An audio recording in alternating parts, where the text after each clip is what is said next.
அவரை அடுத்தடுத்த மூத்த தலைவர்களும் கட்சியில் அதிருப்தியில் இருப்பவர்களும் தாவேக்காவை நோக்கி நகர்வாங்க அதிமுகல இருந்து ஒரு சொல்லாடல் இருக்கு. அது உண்மையா? ஏங்க, ஒரு மண்குதிரையை நம்பி யாருன்னா ஆற்றுல இறங்குவாங்களா?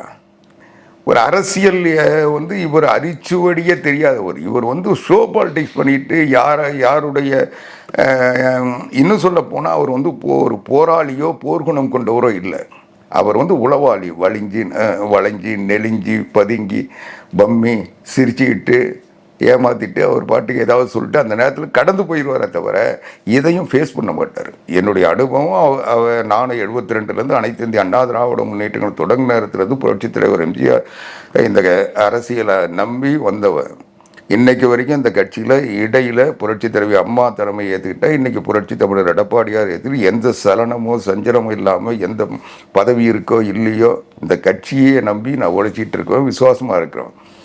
நான் பார்த்த வகையில் இவர் ஒரு சுகபோகியை தவிர ஒரு அரசியல் போராளியாக அவர் எப்பவும் இருந்ததில்லை, இருக்கவும் மாட்டார். அவருடைய இயல்பு அது.